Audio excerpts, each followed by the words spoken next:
even after we got back together, I resented him because he still didn't have a concrete reason as to why he broke up with me. So you put me through all of that heartache for no reason, basically. So even 2 years after, I was still holding on to the resentment, and I would treat him, badly sometimes because of it. And it was a long process of forgiveness and recovery and everything. One of the things that I was kind of sure of was going to happen in Ella was that when they sent us to different provinces, that they would send us in different ways. Yeah. So that was your Yeah, that was my thing. So I was like praying about it, and then the lists came out, and then she's on the list. For coincidence, they sent us the same thing, and I still wasn't worried because I wanted a transfer.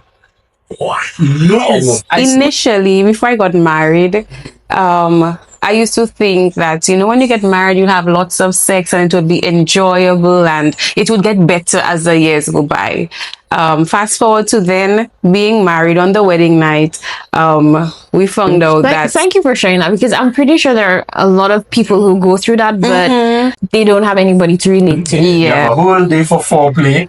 All of you don't know, talking about sex. Hi guys, welcome back to another video. As you can see, we have some very special guests with us today. We have the Prospers. So happy to have you guys here with us. Nice to be here with you guys. I know. We're gonna have a very special video today. We're gonna do a couples Q&A, getting some really good questions about parenting, sex, marriage. So get your snacks, get your drinks. I'm pretty sure it's gonna be a long one and a nice one. But before we begin, we'll do some easy peasy questions. Let's get to know them a little bit. So we'll do like a fun icebreaker where we will ask them some questions and see if they know about each other, and then they will ask us some questions, see if we know about each other. All right, so without talking about icebreakers, we just did our video on dad jokes. That's right. So we are literally just, we still have the jokes still running in us. You should check that out. I will not tell you who's the winner, but there was a winner and a first runner. Yeah. Oh my God. Somebody's very sore. It wasn't much fun. So yeah, you check that one out. we'll have it linked in the description below. Absolutely. Yeah. All right, so without further ado, Rashad, are you ready? The first question is for you. Okay, what is Charmaine's favorite shoe brand? Dum dum dum. That's an easy one, guys. Amazon Basics. Oh, okay. Yeah, is that true? I don't really have a favorite shoe brand. I'm not that picky, but I order a lot from Amazon Basics. Okay. Yeah. I'm not sure I'm better than They're just comfortable, but it's not my favorite, but I like it. It's because guys. Yeah. Okay, and then for Charmaine, what animal is Rashad afraid of? Snakes. Snakes? Yeah. Yep. Okay. Right. So guys, here's a question. What is your partner's favorite comfort food or go-to snack? Like every time she goes to the supermarket, that's the one thing she picks up. She's like, that's my thing right there. But it doesn't have to be supermarket. Something she always makes that, she loves to eat that something. She's always eating that thing. You're like, It used to be Skittles. Yeah, but I'm getting off the sugar train. Yeah. But I don't think the replacement is any healthier either. What do you think the replacement is? Ting. Ting has got drinking. Does that count? Does that count? the drink? Yeah. Yeah. Yeah. If he has to bring something home for me, then I will enjoy it. Yeah. So, this is for Linnell. Name 3 of your partner's favorite movies or TV shows. Just 2. Okay, Smallville and Endgame. What? Favorite movie or show? Yeah, favorite movie or TV show. Smallville. And which other one? And I said Endgame. Like any Avenger movie. Not really? Okay, let me try again. That's Smallville is one, right? Smallville is correct. Okay, and then a second. Can it include YouTube? The thing. Yeah, that's fine. Okay, well then there's this channel he watches on Tesla. Prospers, right? Oh my God.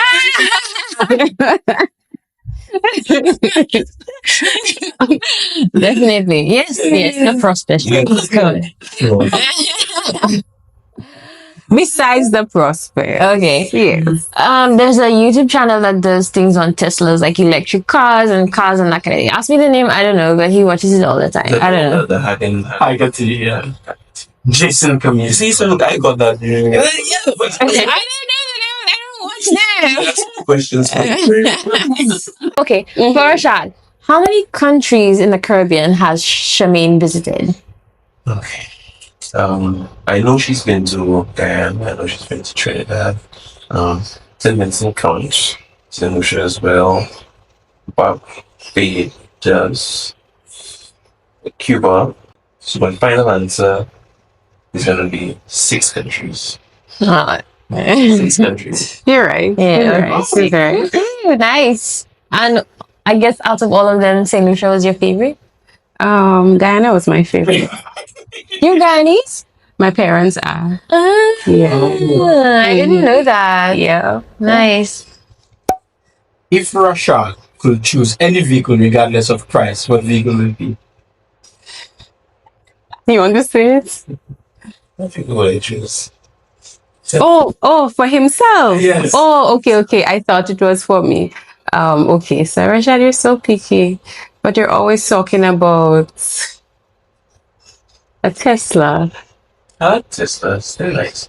There is one thing that I really want to get. A Rivian? Pico. If somebody using money, I'm going to buy it right now. Somebody using money to buy it, what am I buying right now? Oh, his motorbike.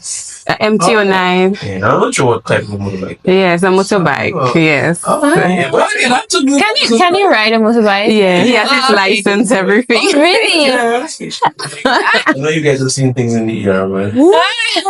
Yeah, I he's was- adamant about getting a bike.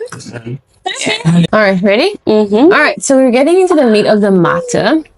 And we are going to talk about marriage first, right? So the question says, if you could pinpoint one defining moment in your relationship that made you realize that you guys were meant to be together, what would it be and what significance does it hold for you? Would you like to go first? You can go first. Okay, so before we got married, Shimon and I we spent we had like this 8-month hiatus. That's not it's called. It was very hiatus. But during that time, she started liking other people. I started liking other people, and I remember it was December 2018. 2018, 2019, 18. I remember it was December 2018 and I went to the States with my aunt, and it's like I had that moment that Shireen was the one for me. It's like God spoke to me. I felt it was like conviction. And then that was the time when she had completely like decided I don't want anything to do with Russia. Moving on to another side. She was already going after this other person. She was falling in like with. And so it took a bit of convincing on my part, but at that point, because I knew what it is that I wanted, it was easier for me to stay true to course. But not knowing that would have taken me another few years because it took a I think I have to get her back. I don't really have an explanation for it. It was just after my time off, just having a moment, like praying one day and just. Was it a time where you guys were apart? Because you had traveled, so you were not seeing her perhaps or something? Well, we were physically apart, but emotionally we've been like talking like friends, but we hadn't really been close for a long time because. You know, I wanted to be out of a relationship. She wanted to continue looking at the relationship. And you just woke up one time and you're like, Yeah. Why? You know, I don't know. Maybe it was a fear of losing her, but it really in that moment, I had always known that there was a possibility of losing her. But for months, she was getting close to that person for months. But it's just in that moment, something that's clear. But before we ask the women, interestingly, something similar I felt happened to me. So in other words, you guys need to have some time away to realize that. Apparently. No, that's a lot separate. But it was something similar for you. Because I wasn't sure if I wanted to pursue her. Because I always had that issue in which I always try and look at like if I try to like somebody or get into a relationship, you want to know like what's there. But the thing is, I really liked her. Oh. Right? I really liked her. But it was complicated because I was also coming from a very long relationship and a very sour breakup. Yeah. That protracted and it got messy and stuff. So I was in a position where at that time I wasn't sure that, like I wanted to be with her. And I remember it was Cuba and we had a break summer. So she left during that summer break and I was there by myself. And and I just This man is poor. Yeah, let me tell you. I just missed her and I remember the thought that came into my mind was particularly that if I do not go after her or at least try to have some relationship or attempt it, at least like I will regret it. Like that was like it was just like fact. Like you will regret this if you do not pursue this woman and just have her in your life or something. Because it just had a flashback as well. Like, what if this was it? What if we left Cuba and then we went our separate ways? Because just like you guys, we're from different countries. What if we left Cuba and then we just went our separate ways? Like, would you always look back at this moment and just regret? That was interesting. So has there ever been, in your cases, a scenario where, yes, this is the one, something's, Me? you really know? Oh, okay. Well, Sounds for like me, you guys just took a whole lot of confusion. Yeah. no, it's not that. It's not that. For me, it came quite early, that moment where this is the one, this is the person I want to spend the rest of my life with.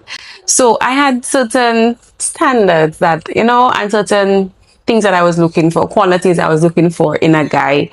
And my defining moment came that night when we decided to take a walk. So we walked from Ilam all the way to Santa Fe, and then we walked back. And then at the booth, It's not Barracuda, Not Playa. From Ilam just to it. but not towards start when End of sentence. Oh, I Yeah. was like that. I was trying to figure it out. I was like, wait, did she mean like Barcoa? No, not Barracuda, like the other way. the other way, yeah. So- Stretch of road. I don't know if this would be in the video, but FYI, we all studied in Cuba at different times. Yes. Yeah. But so she's talking about like Cuba geographical terms. Almost at the same time, because while we were there, Lina and Gabriel were actually on topic when it came to Christian couples. Yes. But get to that later. And then when I came in pre-med, they were in third year and everybody was like, is that Linnell? Are you related to Linnell? And I'm like, who is Linnell? They say, you So don't guys, know Linnell. She's Do from you think St. we look Lucia. alike? Do you think we look alike? These are the glasses. Yeah, Oh, yeah. the big glasses. Yeah, so that's why I found out about Linnell. Everybody kept asking me if we're related and we look alike. Yeah, so we walked back from Santa Fe and then we stayed at the first punto de control. There's a like a security booth there, and we sat there and we spoke until midnight. And then I always tell people that if it were anybody else, any other Caribbean guy, you out late and you talking to each other and so on, they would try to kiss you, they would try to touch you. But Rashad just was a perfect gentleman. And we spoke about God the entire night. And I'm like, that is a man of God and I want him for myself. And so that was my defining moment. So that's why when we broke up, I pursued you for 8 months. And at the end of the 8 months, I'm like, God, this is probably not for me. So that's when I decided, okay, let me just move on with my life. But 8 months I was after Rashad, trying to get him back, asking why did you just break up with me without any reason? And because of that, even after we got back together, I resented him because he still didn't have a concrete reason as to why he broke up with me. So you put me through all of that heartache for no reason, basically. So even 2 years after, I was still holding on to the resentment and I would treat him, badly sometimes because of it. And it was a long process of forgiveness and recovery and everything. But I'm glad you were able to recognize that, because I feel like people be in that situation but not recognize what was causing it and still have difficulty overcoming it. That's good. So that hurt me so much, but we got over it. And yeah, that was my defining moment that night when we took that walk, and I just saw a different side of you. Yeah. For me, I feel like I had two. One happened even before we started dating, or I was even interested in him, and it was something very similar in the sense that we went on a walk. We were friends. We had, well, I'm not sure if you were interested in me at that time. I don't think so. We were not interested in each other. No, we were not. We were like just friends. We were colleagues. We were classmates. And I think a big group of us had gone out and we were walking back, but the two of us ended up like just chatting. Yeah. And I remember very clearly thinking, if I were to get married, I would want to marry a man like that. And again, I was not interested in him. He was in a long distance relationship. Like, we all respected that. We all thought they were going to get married or whatever. So it was just not like I was interested or anything. That conversation just made me realize I really like the type of person that he is, his thought pattern, and I would like to marry someone like that. And then when we eventually did get into a relationship, I feel like I struggled with, like, it was a personal struggle where I just could not recognize when God was speaking to me. So like I wasn't able to make decisions confident in the fact that God was leading my life. And so when it came down to deciding whether I wanted to be with him or not, even if I knew that he was exactly the type of person I wanted to marry, I couldn't decide because I felt like I needed to hear a voice from heaven open up and say, "He's my son." Yeah. I understand. So I really struggled with that. And then we had a few other things in our relationship that made things a little bit more complicated. And so, all of that just added to the doubt that I had. And it didn't have anything to do with him and our relationship. That was great. It's just that I did not feel that conviction. And it was because, and I feel like a lot of people struggle with that.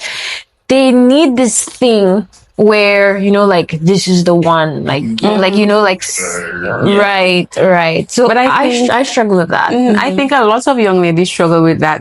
I don't know, but there is this, like a sign. Yeah, there is this sign that everybody tell you to look for, that this is the one. So a lot of us young ladies, we wait for that big sign, that big light bulb moment, or God sends his angel down and says, this is the one. That's exactly what I struggle with. Yeah, and I think it doesn't happen. Sometimes person may say, that I saw it in a dream, or some prophet told me, or there was this big sign, but it doesn't always happen that way. Yeah, it doesn't. Yeah. So eventually I had to reconcile that, and I made peace with like God and how I thought he was communicating with me, etc. And then that's how we went on. I'm actually curious. Since you said you was in such a long distance relationship, how long after that relationship ended were you able to heal, and then what brought you all kind of, because you're all friends before? Yes. Uninterested friends, platonic friends. What decided to? What was it that? I think that along the way I started the same thing. She started looking like along the way I started having these feelings of I really like this young lady and her qualities. And the thing was, it happened for me very slowly, and I recognized it while we were still at Ella, but she didn't know. So I used to try very hard to stay away from her. I'll give you this funny joke, right? So one time, this is how I think of our first date, right? It was not a date, but this is how I think. This is the memory that comes to mind whenever I think of our first date. We had just transferred. So when you study in Cuba, you spend like 3 years in Havana, and then they send you to another province to the last 4 years. So when we went to the other province, we went to the same province, and we were like one of 3 amongst our like friend group that had gone to the same province. And so we went to the province, and I was learning how to ride a bike. He was teaching me how to ride a bike.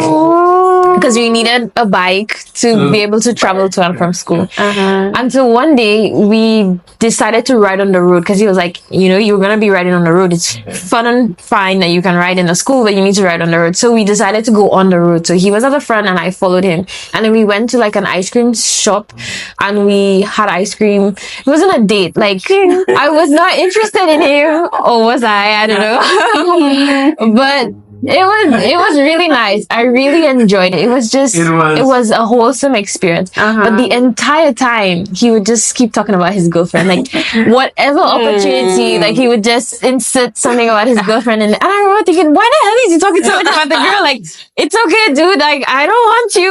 Like, It was a defense mechanism for him. yes, that's what I thought. That's what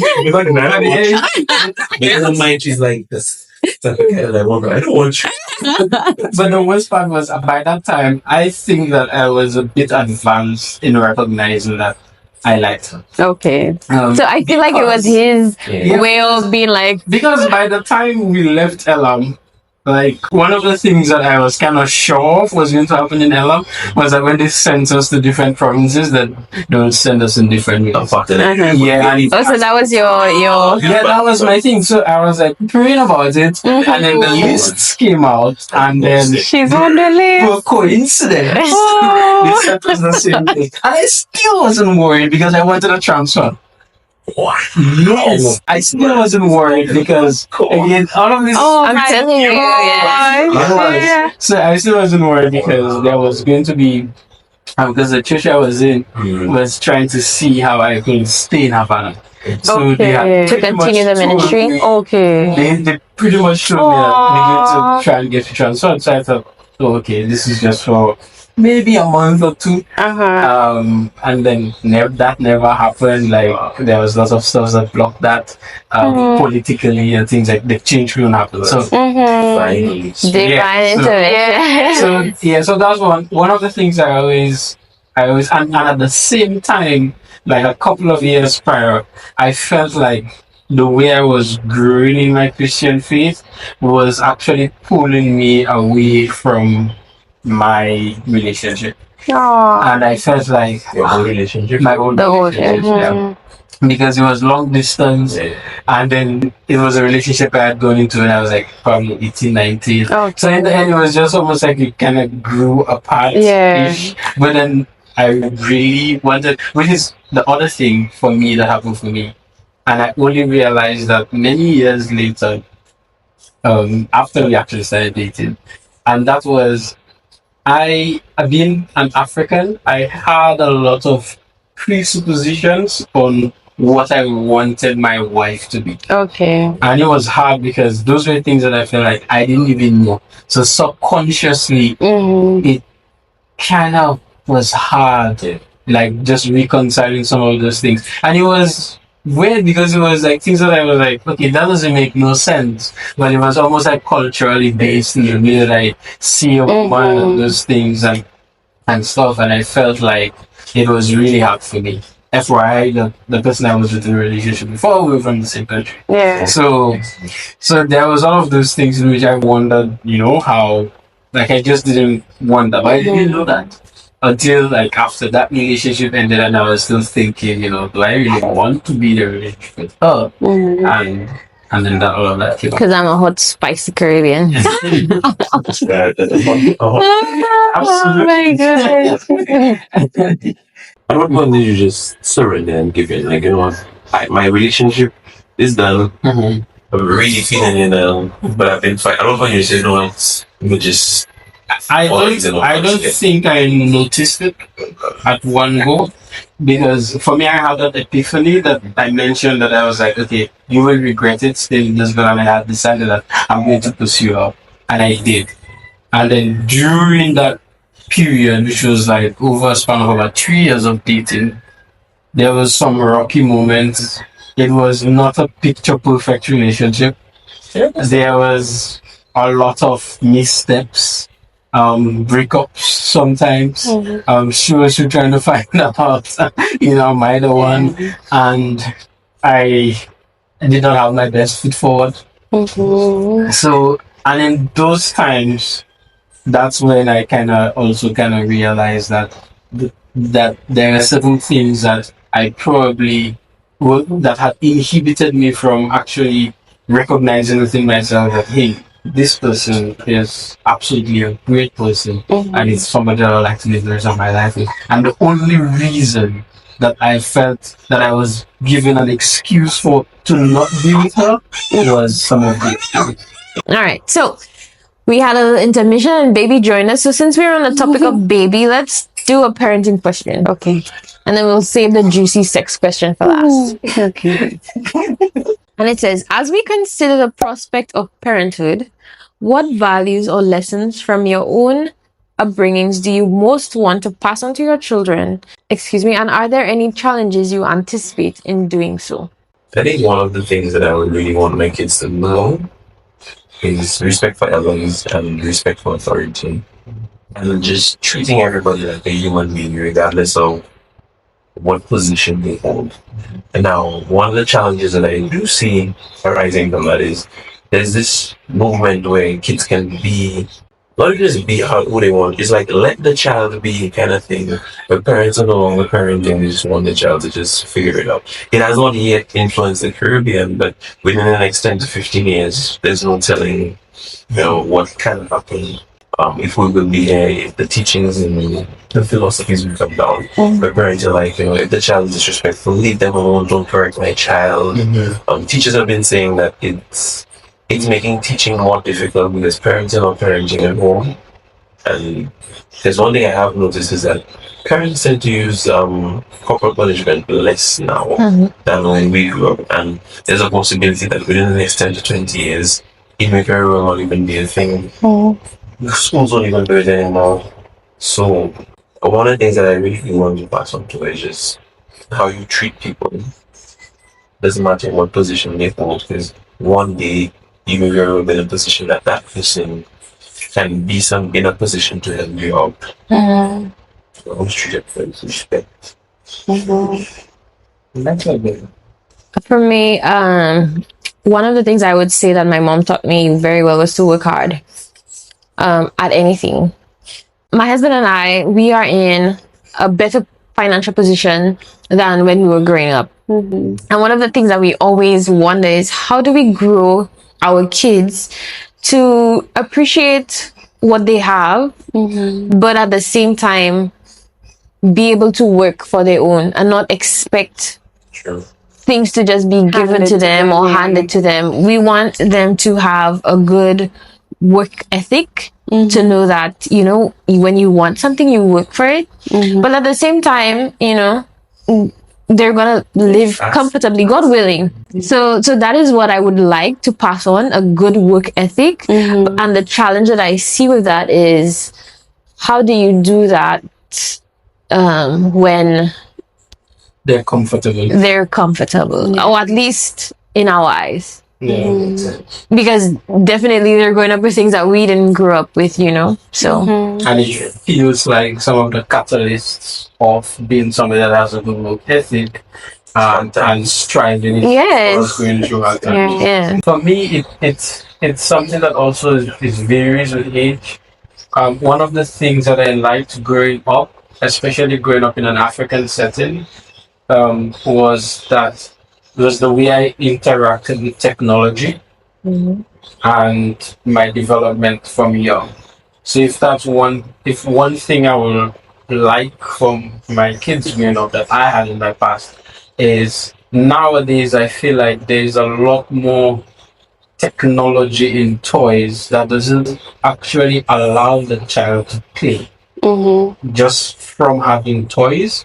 And two, the children don't go around and play out and about as much as I felt like we used to when we were younger. And just like playing bank with the leaves in the tree. Just get dirty and invent games and all of those things. And be active, and like that's literally what you do every weekend or every day thereabouts. So and true. I feel like that's something I want my kids when they're young to grow up with, to limit those extremely technological infused toys where they're not doing anything, they're just sitting and just being entertained, but something that stimulates them to be creative and to actively actually play and engage in all of those things and go and run around and be active and just be a child, you know, like that for me is absolutely fine. But definitely in our society now, you see a child running around, it's like, oh no, but let them be a child. Yeah. And they have to go through those phases. It's all part of growing up and learning their physical limits, and I feel like it's good for their creativity as well. So that's for in the younger years. And older, one thing that I feel like my parents did for me when I was growing older was that there was a lot of explanation and a philosophy of we are preparing you so that you can be an adult and go on and have your own family and go on and be successful and go into the world and take the world. And I feel like that's important as they grow older because, you know, the kids aren't going to be there all the time in your house, and you're not always going to be there in their life. You're going to eventually pass away, and the kids are going to, you know, hopefully go on and go beyond you. So it's to ensure that you give them the tools necessary. So it's with that vision and that perspective that kind of prepare them in all the areas, spiritually, in their education, in terms of how they relate and talk to other people, giving them those tools of those things. But with that idea that you're going to go on and be your own self and be your own man, be your own woman, and handle your own life and be independent, and you don't need me. But sometimes as a parent, it's easy to get, you know, a little too attached where having the child is almost validates you and your existence. Yeah. Which is why I guess also focusing on your marriage relationship during that parenthood is good because you're not going It gives you something else. Yeah, you have a marriage and something else. I do think that that's going to be challenging in our modern day setting because I feel like it is. so one day I shared on Instagram that Bella was helping me with a chore and somebody commented, why don't you let the child be a child? And I was like, and I feel like that is the society in which we are growing up in the sense that children are like, let them be free, let them play. And I'm not responsibility. I'm not saying that, you know, you do child labor, like the child is 3 years old and they're washing clothes and they whatever the case is. But I think a lot of the times we forget that we are training the kids to eventually do these things for themselves. That's why you have people going to college and they cannot wash their clothes, they cannot cook, they cannot do anything because they didn't do any of these things in the house. Whereas just a few years ago, children were actually an asset to the home because when they came, they joined in the family responsibilities and they helped their parents take care of the house because, you know, that's why I find a lot of young people complain about adulting. It's so hard to be an adult. It's like it's life. Like like I feel like we don't grow the kids up doing those things and go and paying a bill and knowing what these things are, so it's not a surprise when they're an adult. Like, this is life, this is what you do. I feel like sometimes we just coddle the kids like a bit too much. Look at all of us. We left our countries, went over to Cuba and left parents and all of the support and to go and study for how many years. And there were people who were ill prepared. Actually, get somebody actually a very interesting take on that when he said when the boomers had their kids, that was around the time of after the World War and things were tough. People were trying to get the economy back. So having kids, like you said, was an asset to the family. People work more than people worked mainly in factories. So you have 10 kids, you have 10 kids in the factory. You have more income coming home. And then now people are having kids and they want to make their life easier for their kids. Okay, but I have a maid, but I have a helper. Because I realized that initially it was just a babysitter. Then it was somebody to help the house. Now it's a sitter. Some people even give their sitters cars, they give their sitters places in the house. So the sitter now does everything, takes the child to school, washes, cooks, cleans, does everything. So these kids literally grow up great. Nothing. The sitter sits down to help them with their homework, all the things that the parents should have been doing in the house. But it also teaches the child, like, you don't really have to do it yourself. There's always somebody to do it. So like you say, when they go to university and they're dropped in the real world, because right now there's this issue where Gen Z, Gen Z, eh, Gen Z is now having difficulties digesting it. Yeah, and I think a part of that is because Why people have to eat nowadays? yes, Yeah. and I think a part of it is because they're being raised in a society or in a home where they don't have to take up those responsibilities themselves. Yeah. I think it's absolutely important that a child be raised to do some of those things, to be part of the family, to Yeah. do part of the chores, to I've even heard of families that require, I mean not here because I don't think it's possible here, but in the States that require their kids to get a job at 15 and pay rent. But not in the sense that like there's a balance. I'm not saying either that you just send the child off and you don't give them any fun times or anything like that, but at the same time we have to remember that we are raising kids to be adults. Yeah. Like it's, and I interestingly, when I was an intern, one of the advices that stuck with me is that you're not an intern just doing scrub work, like go do this, go do that. You are going to be a house officer one day. So act like it, and I feel like it's the same thing. You're raising a child, they're going to be an adult one day.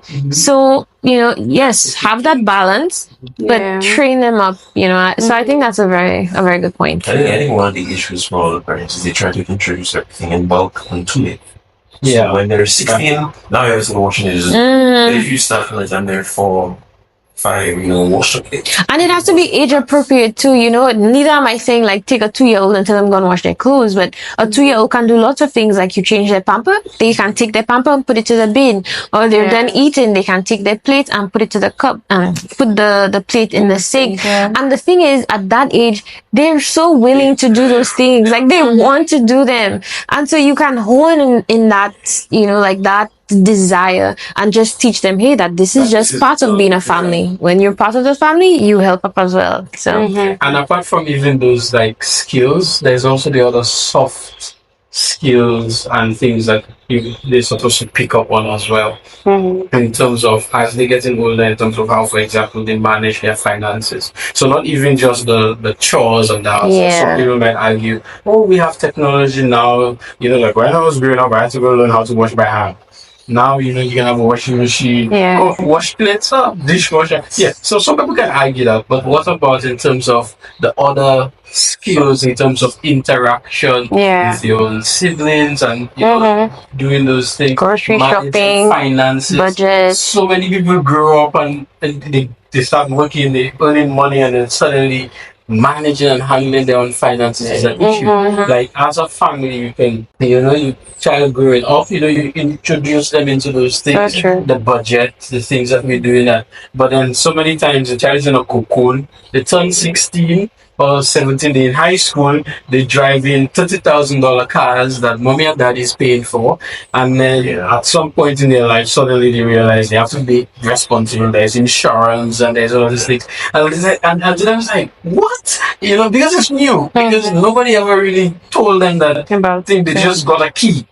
And even in terms of servicing the vehicle, they don't do it because mommy and daddy takes care of all of that. So just those little things as well as not, you say it's not necessarily things that you could be replaced by technology, but also helps in the home. But I think the also crux of the matter that we're noticing is that when there is a breakdown, in the home in terms of marriages and families, which we've seen there is a trend out of in terms of family cohesion, then some of those things suffer. Because if you don't have marriages that are lasting, where the children can learn from, and I learned a lot of things about babies from just helping out my mom with my younger brothers. Right, and that for me was like the greatest school that I got, just watching my dad, soothe my younger brothers and all of those things, and you get a lot of things from that. But when you don't have families, or you have a society that's not family centric anymore, that becomes even harder, and it takes an extra effort that you have to put into to make sure that happens. Because even that thing you said about the dishes, it makes a lot of sense, in terms of hard skills and soft skills. Only outside, the hard skill is washing dishes, but on the soft skills, you have plate arrangement. Some people don't know how to stack plates. it teaches you how to reach certain space. And the response. Water conservation, like there are all these different things. It's even like a mathematical chemistry thing. How much soap creates how many bubbles you need. Like, I'm one because there needs to be bubbles. There's a lot to learn. And what Also, about not you? to waste stuff, Yes, conservation. So when people look at it like, oh, it's child labor, it's not really child labor because you teach. We just look at it on the outside, but there's so many different things. And it's even good for the actual child at that age where they are, because when they're 2 and 3, they're also like learning. Hey, this is a plate. If I throw it down, it's gonna break. I need to be careful, or just gross motor skills and fine motor skills. So it's good for them in the now, and then it's also good for them as they get older. They're just too sensitive in this day and age. Right? You know what I think it is? I think that a lot of the time society does pendulum swings. So when we grew up, our parents were probably too heavily handed, so they hit us too much and they screamed at us too much or whatever. And so you find our generation now swinging to the other side where we don't want to discipline the kids, but that is not the answer. The pendulum swing is not the answer. So people grew up in a society where purity culture, don't do this, don't do that. And it was like, dating was difficult within the church context. So people swing to the other side and date whoever you want. No, you can't swing from one side or the other. Both extremes are bad. And you need to be able to find a balance. Well, what about you, Charmaine? Well, you guys said most of what I was thinking. Yeah, and I agree completely. Because especially for chores, for me, the way chores was introduced in my family is that it's a form of punishment. So my relationship with chores was like a love-hate relationship. So you misbehaved, go and wash the dishes because you did that. So I grew up not liking to do certain stuff because of the way it was introduced to me, right? And then when I became a teenager, I became very neat. So I liked doing the chores, but then because my parents were always forcing me to do it, I didn't like to do it for them. So when they were not home, I would clean the entire house spick and span. But if they asked me to do it for myself, I was not going to do it. I would cry just because, it was forced upon you and as a form of punishment. So we have to try to get kids to love to do the chores, you do it because you want the house to be neat, or you realize that they have an inclination to washing dishes, or so you will, okay, you can go ahead and wash the dishes, and not as a form of punishment and control to control them, right? So, and in terms of what you said, in terms of them being appreciative of everything, I think the backside to that is where the grandparents, that pendulum swing. So when they had children, they could not afford certain things. So now they have grandchildren, they'll spoil them with everything. So that's my fear with baby. That's like a video for a whole... Yes, because it's always like a different parent. That's it. Yes. It's like pendulum is stuck on both sides and the child isn't. Yes. All right. But you know what you said about the punishing for chores? That reminded me so much of books, because I am like a book fanatic. I love reading, and I think that one of the number one things you can do for your child is read. In the Caribbean, like, you make it noise and be like, you too quiet, go and read a book. And it's like, a book is a punishment. So people don't grow up liking books and liking to read because it's just associated with like a punishment. Just reminded me of that. I feel like we need to be careful about those things as well. So you're right. The earlier we introduce, these different concepts and these different disciplines in them of being responsible, that chores are fun and they need to do chores, the easier it is for them to love to and to want to do it, as they grow up. So the onus is on us, and you guys are doing a good job, with the girls. Guys, if you haven't yet seen videos about homeschooling, full-time working, and having them by you cooking as well, developing the love for cooking. One time that there was one of the poets was giving us a spoken word piece, and he spoke about the time where his mom taught him to wash dishes. She pulled a chair, she told him, let me teach you how to do it. And he said for the first time in his life, he was about maybe 4 or 5, he felt like he was a big man because he was being introduced into a world that only adults. And the way that she introduced it into me, had such a lasting impression on him. And it makes a lot of sense the way you introduce your kids to certain things. So they will be introduced to washing machines, washing clothes, whether or not they like it. Either by force they go to university, or we can actually aid them in love. And then when they grow older, you see the difference between who actually. Yeah, I agree. So I'm going to tell you guys how I learned to iron. So I was about 7 or 8, and it was a Sunday night, and my dad back then he would iron all of our school clothes on the Sunday night. So he was ironing, and I was in the living room making trouble, and I broke one of my mother's vases that was on the table, and my punishment was to stand by daddy and have daddy teach me to iron. And I stood there crying, oh, but daddy, I don't want to learn, and that's how I learned to iron. So and I like hate it.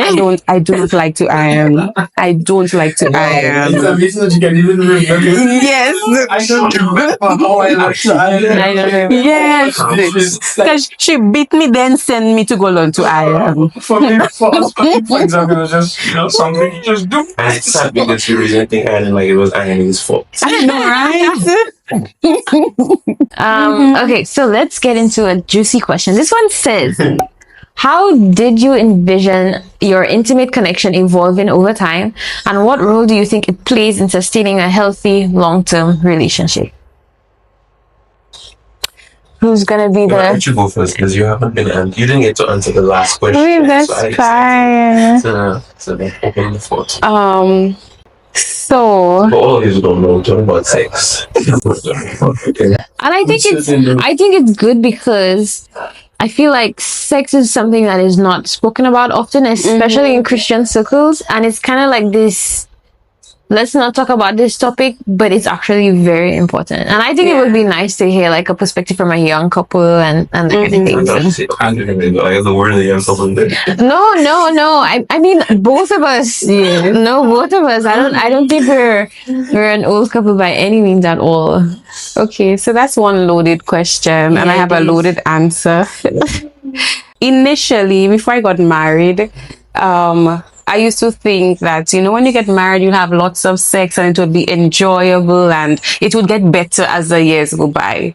Fast forward to then being married on the wedding night, we found out that sex was really painful. Well, for me, right? By the way, I think they have a video talking about this. So if you guys are interested, we'll have it linked. Lots of details. What are we going to talk about today? So today we're going to talk about sex. Let's talk about sex, baby. Let's talk about you and me. We'll have it linked in the description box. So we found out that sex, 1, was very painful, and that 2, I have a very low libido. Right? So I started taking oral contraceptives, and then I think that played a part with the low libido. Right? And after that, we found out that I have vaginismus. Right? So sex is super, super, super, super painful. I think that's a video by itself, because I've done a lot of research, and a lot of women, they suffer from vaginismus, and it's something that's not spoken about because women, we feel kind of embarrassed about it because you cannot really explore your sex life as you want because of the pain that comes with it. So vaginismus is basically painful sex, right? So it can be pain on vaginal penetration, or pain when penetration occurs, right? So sometimes the pain is on the outside of the vagina, and then there's a pain as penetration occurs, right? So penetration is super, super, super, super painful. Even when I was pregnant, when the doctor would put the speculum, she had to look for the smallest speculum, and even that was super painful. And he had to always be there so I can squeeze his hand, and I would scream. So for us, we spoke to my OBGYN, and she offered therapy. So we're going to start therapy in a couple months.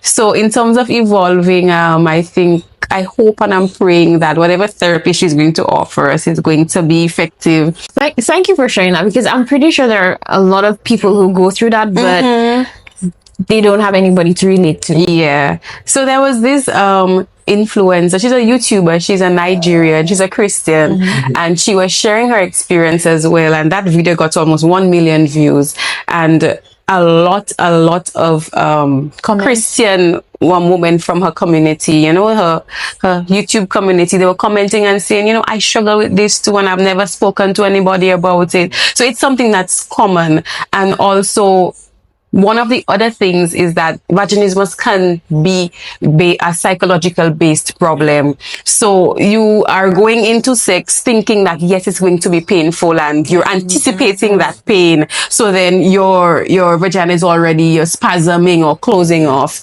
And one thing that I have realized is that because of how the Christian community have painted sex and being pure and painted sex as being bad, right? So you go into your marriage still with this preconceived notion that sex is bad. Growing up, I want to be a virgin. I want to get married a virgin because sex is bad. You guys did mention a while ago, we don't speak about sex enough. Yeah. Just tell kids sex is bad.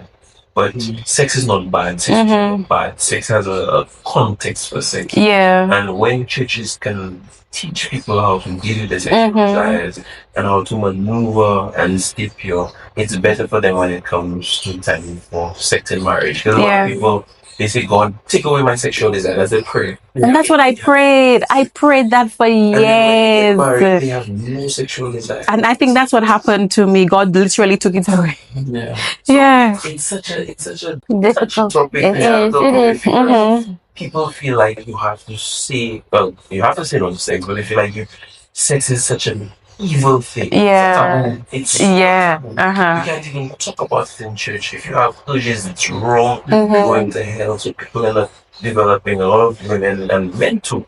But I've heard a lot of women say that they view on sex when they got married, they still have to have sex with the lights off. And some of it is to do with the way that they see themselves, self-image, but a lot of it is also to do with the fact that the perception of themselves having sex is still sitting in your eyes. So, just actually, I guess when I got married, I assumed that sex would have been like every day, you know.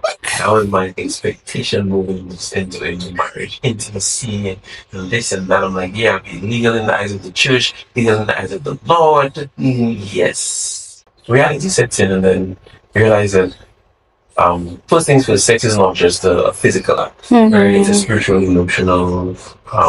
There's a lot of things that goes into our sex. It's not just stick it in. A joke was given, what goes in, iron dry and then soft and wet. Oh my gosh. Chewing gum. But that's what a lot of people think sex is. But sex is more than just that. It's and the Bible says the two shall become one. And I remember pastors explaining that sex was designed so that the two become one, but it doesn't happen right away. It's a continuous process as time goes by. It may take you 30 or 40, 50 years to become one, but every time sex brings you closer. It's not just we have sex now become one. But I still believe in soul ties and everything. But so moving and what I've come to realize is intimacy and sex has evolved for us in terms of understanding that sex is not just penetration. There's a lot more to it, and especially when she may get pregnant and her having the vaginismus and being pregnant, not being at all. I was hoping that when she got pregnant, everything would have been fine. Then I was praying, Maybe the second one. maybe. I was saying, God, let's have a vaginal delivery so the vagina will stretch out. Like that was my prayer, and then it just so happened that it's C-section. what intimacy has taught me in this chapter about that is patience. You have to allow both people have to be comfortable, because I have. And can I just, sorry to interrupt you, say something there? I think that is so important, because I feel like churches teach men that marriage is the answer, and that is far from the truth. That sometimes you can't be in a marriage and have difficulties with sexual intimacy, and it will not solve the porn addiction. It will not solve those problems, because the answer is not marriage. The answer to your sexual desires is not for it to go away, mysteriously go away, or to just get married. It's not the thing, and I think that's very important. That superficial. It is a very superficial answer. One of the most beautiful things to me is, like, I know that she may not have the virgins, but she would be in the mood. But sometimes you'd be like, just take it. And then, Because I feel bad that you're not getting it at all. that's not sex. That's just taking advantage of it. It's not sex. Sex is not just penetration. The person has to be in the right setting, the right frame of mind, the right frame of body. It's not just penetration. And like you said, when men can begin to understand, it changes the dynamic. When you become more patient with your partner, and you see your partner as a whole instead of just a whole. it makes it Oh my gosh. it makes life so enjoyable. I agree. And I'm thankful for that because we do have sex, but he just has to be very, very, very patient with me, like very gentle. And I have to just keep telling myself, relax, relax, relax. And he's been super patient, and I'm really thankful for that. So I guess it's giving you a deeper appreciation. Yes. Also learn, which is interesting, but like you say, you also learn when you're married that it's not just in and out. Yeah. You know, like some persons who perhaps are not Christian couples will just go in and out, and then it's bye bye, you go home. Yes. But now you live with the person, you have a whole day for foreplay. You know, so you learn all of these different red hot ways in which Yes. you learn your partner, which I feel like is really the point of marriage intimacy. Yeah. Is learning the other person, you know, and it doesn't just have to be the intimate part, but there's all these other parts that you could learn Yes. from and all of this. For me, my evolution would definitely be something that you mentioned, which is that sex is at least for me, and I think for a lot of women, more than people know, is that sex really and truly begins in the mind, at least for me. I have learned that through and through. Like, people always say that, but I feel like it never really translated to me. Like, women are not an off and on switch. Like, you can just, like a guy, you can, I think for men, you can flip a switch and they get turned on. Yes. But It's easier for them. it is easier for them. But what I've learned is that I need to prepare myself for the act. Yeah. And a lot of it, I think, has to do with what you mentioned in terms of the way that you grew up with sex being portrayed. Yeah. And I think I do struggle a little bit with what you mentioned of still thinking that sex is a bad thing, like you're doing something wrong. And when you have that in your mind, and even the other way, because another thing too is, I think that we sometimes as wives, we grew up thinking that I have to do this because if I don't do this, my husband is going to cheat on me, or he's going to do this. And so at the end of the day, sex is good not just for the guy, but it's also good for the woman. Yeah. You know, it can be a stress reliever. It's a form of intimacy. Yeah. It's something that is pleasurable not just for the man, but also for the woman. And like, you need to be able to put yourself in a position where you can enjoy it as well. And when I had kids, for example, before, my body never played any aspect in that. But when I had kids and there were changes, I suddenly found myself feeling shy because of the changes that my body had gone through. It doesn't bother him, but it bothers me. And, you know, it played a role. Even... That's what I'm showing you, not you. Right? But I can't see the hotness. I don't see it either. I don't know what he I said. don't see it. Exactly what it is. When you were pregnant, I was more sick. I was super sick. That's the same thing I told I think it was the belly, something. and the round face and the shiny Oil and the big nose. Oh, no. Yeah, but it doesn't compute. It does not know, compute. right? No. Self-perception. It's self. That's it. So that's what I mean. Yeah. Like, self-perception plays a role. When we had kids, like knowing the kids are there, or like, well, now our daughter can open doors, so it's like, is the door locked? You know, like all of that. Like it's not just yeah. Well, we lock the doors, but that's the thing too. Like, all of that is preparation. Like, and I feel like the guy needs to be able to take that into account. Like, for the woman, it's not like, oh, we're in a mood, boom, bam, and done. And I No, always like, tell him that. Yeah. like, there's preparation. And the other thing too, that I have learned to, in all of this, like, it's a mind thing, that for me, it takes like the whole day, kind of. And we've even had to discuss, like, late at night is not it. Like, I'm tired. Yeah. I do not have the energy. Like, it's not it. Or like, just like those, in other words, we've had to learn how to, yes, you know, like, Yeah. so like, it's been a process of growth. And I feel like sometimes you can enter it thinking, oh yeah, you know, we're Christians, we love each other, like it's just gonna... Yeah, and that's the other thing as well, is because also of what we get from the social media and all of these things. Like, it always ends just before, like, the romantic movies always end Like just when they get together, but we don't get to see happily ever after. I remember one time Ibrahim and I were whatever, and we hit our heads, right, and we were laughing, and I was like, babe, they don't show this in the movies, like they just show everything just flowing smoothly and just going. Yes, not together. Yeah, like they don't show like you watch the movie Yes. and they don't show the awkwardness, and so when the awkwardness happens, it's like And just It's funny. no, it feels like you're not doing it right. Yeah. You know, it feels like you're not doing it right. And then one of the other things I feel like was super impactful was wow, I just went blank.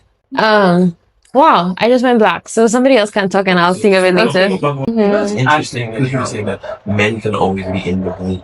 One of the most frustrating things for me about sex is she would tell me in the morning. Oh, I remember now. I really wanted you last night, but I didn't want to wake you up. I'm just like, yo, I'm like how women are kind of built up into the mood. Even you barely just wake me up. It's just done and done. Right? That sounds like a conversation I've had. So basically, I would be in the mood like 2 in the morning, but then Just wake me up. just think about doing it. Then I just want to sleep. I prefer to sleep because you have to work yourself up to do it, and I prefer all not the hard work to. that I put in to get you in the mood, it's never the right time. But then now you put the right mood, it just means me waking up. Oh, I remember what I was going to say. I was telling Ibrahim, one of the interesting things that I find is that the enemy spends a lot of time trying to get you to have sex when you are dating. And I think, in my humble opinion, that he spends just as much or even more time trying to get you to not have sex yeah. when you are married. And the reason why I thought that, or why that occurred thought to me, was because I would be like in the mood or something, like desirous of Sex. intimacy. Sex. And the weirdest thought would cross my mind all of a sudden for no reason, like Ibrahim didn't wash the dishes today, and then I would start to get upset, be like, oh, she's just using me. Like those are, and I'm like, where are these thoughts coming from? Like where are these thoughts coming from? Like I've never seen it that way. it happens to me, and I remember talking to Ibrahim, and I was like, it's not that. Like I didn't go throughout the day thinking Ibrahim is this, Ibrahim is that, but as soon as I start thinking, hey, I feel like being intimate today. Like these thoughts come, and then it prevents me from wanting to do it. I honestly feel like it's an attack of the enemy. I agree with you. Honestly. I agree. And so that's why I have learned that it has to be a mind game. Like part of it is a mind game, at least for me. So when I realize those thoughts come, I have to be like, the devil is a liar. I love my husband. My husband is this. My husband is that. My husband is this. And this is not going to stop me from being intimate with him. Yeah. And so I feel like how I have grown is recognizing that I have to prepare myself mentally first, Our initial experience is a bit different from you guys. We still had to learn a little bit, just get used to it when we got married. But then there was this 3-month period when we came to St. Lucia. And we were not working. We were in the house. We were in the house all by ourselves. Oh, okay. We were in the house all by ourselves. So in the very beginning of our marriage, I felt like sex was a lot more physical. Okay. It was like, like You're exploring. Oh yes. Yes. Like, doing the bedroom with the house. There was no kids. no kids, no job, nothing. Like literally Yeah. nothing. Literally, we were just in the house. We was like, just up there on jackrabbits. That's good. That's what you want. That's what like. 'Cause I remember Shimmy was like, "Big, don't want to get married." Because one time we went on a vacation in Miami with my family, and we were passing by these skyscrapers. And she's like, "Don't worry, babe, we're gonna get married and have sex in our room On the glass, overlooking in the sea." I was like, "Wow." And she always said, I have all of this sexual fire inside of me that I'm waiting to get to release. I was like, yes. Because even for us, it evolved from something that was a bit just like a physical act to what we just spoke about, like having a lot more intentionality and the emotional aspect of it, and just learning your partner. It felt like it was like, there was a point I felt like, okay, like now we just kind of for the next number of years, just learn your partner in that aspect, in the sexual aspect. Just learn what they like and all of those things, and there is just this period of growth and finding out that women are not like men in terms of how they see it. It's like it's almost like sometimes it's like a mind thing. Even one thing that Lynette said that makes sense to me is I always imagine that as you grow, sex gets better. You get closer. But like she said, after she had kids, which was years later, the dynamic completely Changed again. So you'd have thought that okay, having sex when being married until then it gets but then kinda at a point even may have even declined which people see the difference. So it's not even to say it's a straight line. No, it's not. It can just be all over the place. Yeah. But I do think that it gets better over time. I agree. But it's not a straight line. It's not a- like it's an upward trend, but it has its ups and downs. Yes, it's been a dip. It has its dips. But you tend to learn the person over time. Automatically things at work. Like you just know the person, you understand it. Yeah. And also it also helps because like we said, people don't talk about sex a lot. But we're actually fortunate we have like an elderly couple that we have in our lives, and they are well over their 60s. Oh wow. And they're open in that area in terms of the intimacy with us. In that aspect. So it's like It's given us a picture. It's It given us gives a you a picture of what picture. marriage could look like in 60 years. oh yeah. Yes. Oh yeah. Oh yeah. It did. 50s and 60s. Absolutely. Like they'll say some things and I'll be like, oh, you guys can do that. It's like there is hope. Yes. Yes, it's and it's like it's a picture of sexual intimacy that I feel like you don't get to know about. Yeah. It's almost like it's for young people, but no, it goes all the way. Yeah. And in many ways you think, wow, this is something that progresses and gets better over time and all of those things. So that perspective, for example, was interesting because for some reason I never thought about it. But suddenly it was like, oh, one day we're going to, grow old and it's nice to know that there's this other couple and people that has those things. And I think it gives you the image that it's for the long haul. Yeah. Like it's like, okay, you could be going for a rough patch now, but God willing, you have lots of years to like grow through this and learn through it and go through this upward trend. That's So why they true. say that the two becoming one, it takes time. It's not an instant process. At the time when you reach 67, you look back and you're like, where we came from to where we are now. And you see the older couples, they just know each other so well. Yeah. And I think that's the purpose of sex throughout the marriage, growing together spiritually, physically, emotionally, going through all the phases, the crises, the kids, the pregnancies, the postpartums, The grieving, you lose like your mom or something like that. It definitely is not a straight curve. It is. It is beautiful. And it's a shame that we live in a society that demonizes it so much. Yeah.